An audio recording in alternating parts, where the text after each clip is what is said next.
here is the quiz from today, the answers. They're quite simple questions. The first one talks about an electron, velocity given, and it's entering a space where the electric and magnetic fields are perpendicular. Now the electric field is given. What is the magnetic field? Now actually you got to do this remembering that the force due to the electric field and the magnetic field has got to be in opposite directions. Okay, and the magnitudes must be equal. So if the magnitudes are put equal to each other, we can find the magnetic field, which is, well, I should not put the negative there. I'll take that off. You get it as 2 times 10 to the negative 4 Tesla. And actually what you see here is the electron moving through and the force due to the electric field. Actually the electric field is along the negative y-axis. How do you know that? Because it's given as negative 10 to the 4 J. Negative J, that means it's along the negative y-axis. So that's the direction of the electric field. And the force due to this, and the force due to the electric field, because it's an electron, the force due to the electric field will be upwards, right? Force due to the electric field. Because the electric field is down and it's an electron, so the force on the electron will be opposite to the field, upwards. So we need to set up a magnetic field which will produce a force on the electron that is downwards, right? Now, when can you have that kind of a magnetic field? Using the right hand rule, if you stretch the fingers in the direction of the current, which is this way, current is flowing opposite to the movement of electrons, so current is that way, and then when you bend the fingers, if you want the force to be downwards, you surely need a magnetic field that is into the plane of the screen. So it should be across here, because when you have that, then the force is downwards. Okay, so that's along. Okay, so that is the electric field, and because you need the force acting downwards,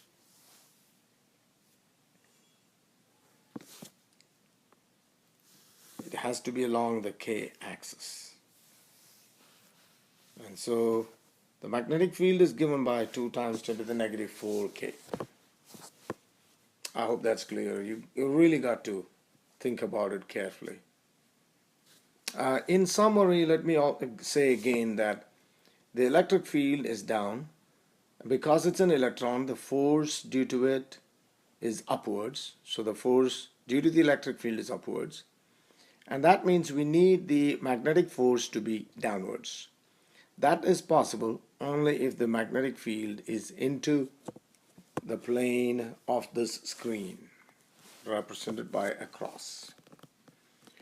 This loop is carrying a current, and you know the torque given on a loop suspended in a magnetic field, you can use NIAB cos theta, but then theta would be 30 degrees. Because you take the angle not with the plane of the loop, but with the perpendicular drawn to the loop. But if you're using NIAB sine theta, then you can take the angle with the plane of the loop. Because you know cos 30 is just the same as sine 60. So just stick to one of this. And here this question says it's a doubly charged helium ion. That means, you know, if it's doubly charged, that means it has either gained 2 electrons or lost 2 electrons. So its charge is twice the charge of an electron.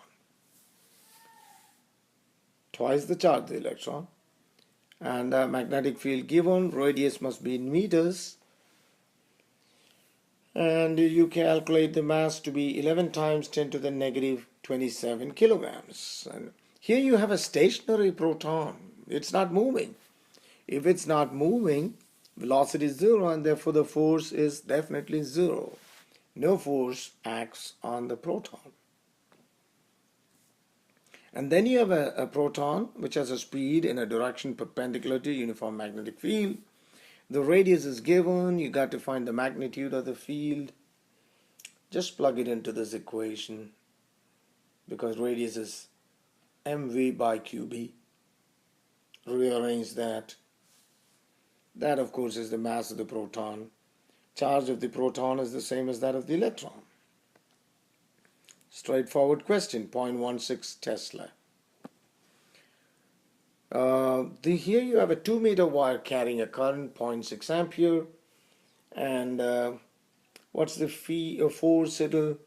I don't have to do all this because the word that's most important here is it's parallel. That means theta is 0 and sine 0 is 0. No force acts on it. The thin copper rod is being suspended, so to say, because you got to cancel its weight. That means the electric force BIL is equal to its weight mg.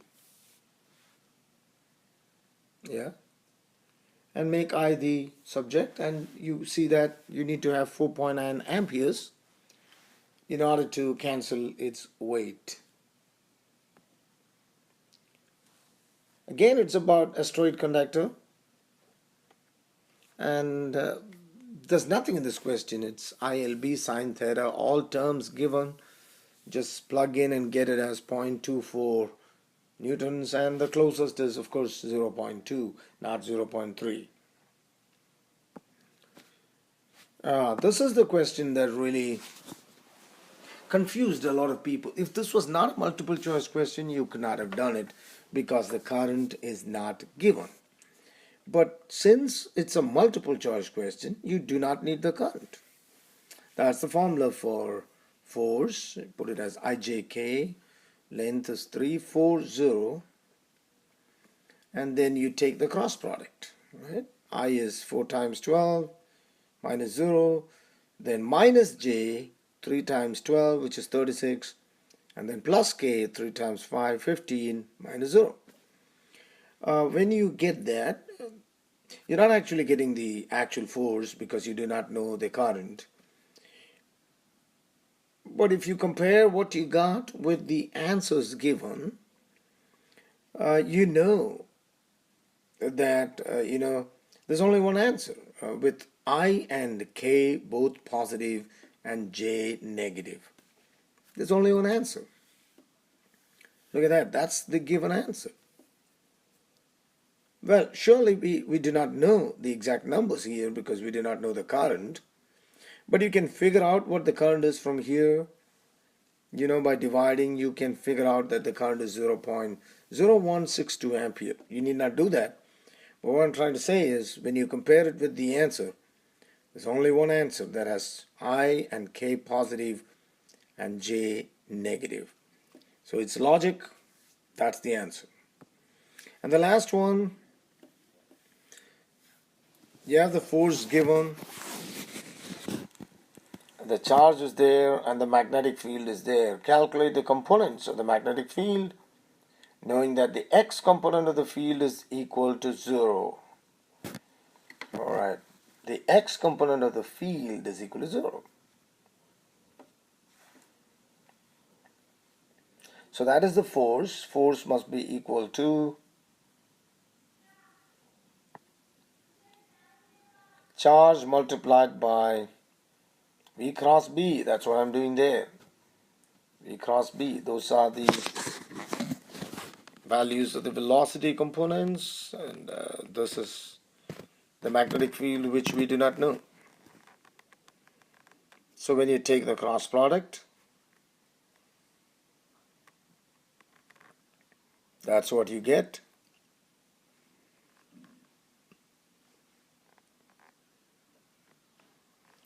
Because to get the I, you got to multiply these two minus this, which is 0, minus J, you got to multiply these two which you see here, and then to get the k similarly. Okay, so that's what you do, and then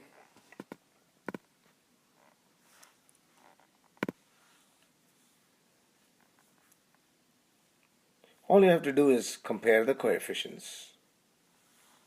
The coefficient of I on this side is 6 times 10 to the negative 3, and on this side it's 2 times 10 to the negative 9 times this.